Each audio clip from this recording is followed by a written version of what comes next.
já teve a impressão de que a Bíblia usada numa igreja católica é um pouco maior que a de uma igreja protestante? Pois é, não é só impressão não. Vamos mergulhar nessa história para entender por que existe essa diferença. O mais curioso é que o Novo Testamento é exatamente o mesmo nas duas versões. A diferença toda, ou o pulo do gato, está no Antigo Testamento. A Bíblia protestante tem 66 livros no total e a católica 73. Então, de onde saíram esses 7 livros a mais? E olha, isso não é uma mudança que aconteceu ontem. É um debate que tem raízes numa história de mais de 2000 anos. Para a gente desvendar esse mistério, a gente precisa primeiro entender um conceito que é fundamental. Essa palavra, cânon, é a grande chave para tudo isso. Pode até soar um pouco técnica, mas a ideia por trás dela é o que explica por que alguns livros entraram na Bíblia e outros ficaram de fora. A palavra cânon vem lá do grego e significava literalmente uma vara de medir. Pensa nela como uma régua, um padrão que foi usado para decidir quais textos antigos seriam considerados oficialmente parte da coleção de escrituras sagradas. E esses livros extras, eles têm nomes diferentes dependendo de com quem se fala. Para os protestantes, são os apócrifos, que quer dizer ocultos. Já para os católicos, são os deuterocanônicos, ou segundo cânon, o que já indica que foram aceitos num segundo momento. Os próprios nomes já dão uma pista da controvérsia, né? Para a gente entender a raiz dessa divisão, precisamos voltar bastante no tempo, para antes mesmo do cristianismo. Foi nessa época que duas versões diferentes do Antigo Testamento começaram a circular. Então, vamos lá. Por volta de 435 a.C., o cânon hebraico, o Tanakh, foi considerado completo. Mas aí, durante séculos, novos escritos judaicos foram aparecendo.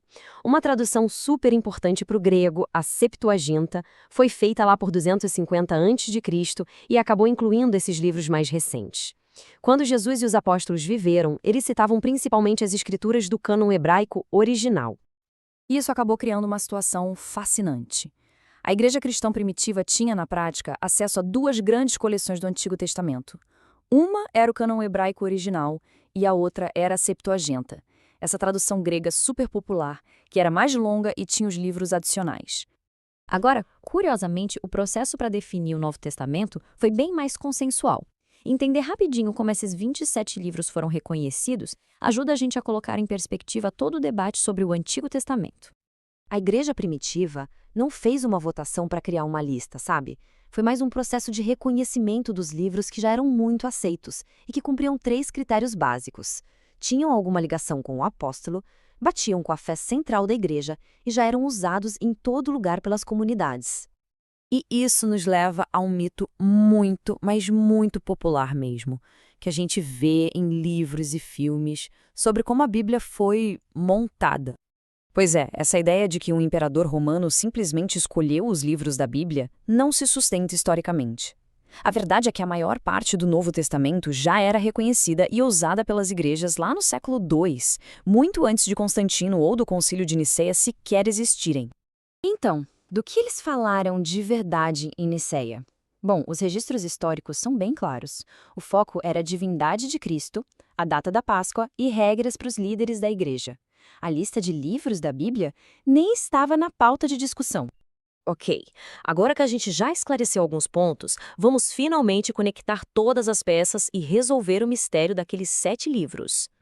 E aqui estão eles, os livros que estão no centro de todo esse debate. Eles contêm histórias de heróis, escritos de sabedoria e crônicas do povo judeu durante aquele período super importante entre o fim do Antigo Testamento e o começo do Novo. Olha que interessante, até mesmo São Jerônimo, que foi quem traduziu a Bíblia para o latim para a igreja, a famosa Vulgata, ele mesmo notou o debate histórico da época. Ele disse que, embora esses livros fossem valiosos para a edificação do povo, eles não estavam no mesmo nível do cânon hebraico na hora de estabelecer a doutrina. A divisão final mesmo aconteceu no século XVI, em meio à Reforma Protestante. Os reformadores, querendo voltar às fontes originais, decidiram adotar o cânon hebraico, que era mais curto. Como resposta a isso, no Concílio de Trento, a Igreja Católica bateu o martelo e declarou oficialmente que a versão mais longa, baseada na Septuaginta, era a escritura inspirada. Certo, essa é a história. Mas e daí? Por que um debate que aconteceu séculos atrás ainda é relevante hoje? No fim das contas, a diferença não é só sobre 7 livros a mais ou a menos. É sobre uma questão muito mais profunda. Onde é que está a autoridade final? Para os protestantes, ela está concentrada nas escrituras do cânone hebraico e do Novo Testamento. Para os católicos, a tradição da Igreja, que usou a Septuaginta por séculos, também tem um peso de autoridade. E essa diferença fundamental molda a fé de bilhões de pessoas até hoje. E isso nos deixa com uma reflexão final. Como é que decisões antigas, tomadas sobre uma biblioteca sagrada, continuam a influenciar a cultura, os conflitos e as crenças de tanta gente em pleno século XXI?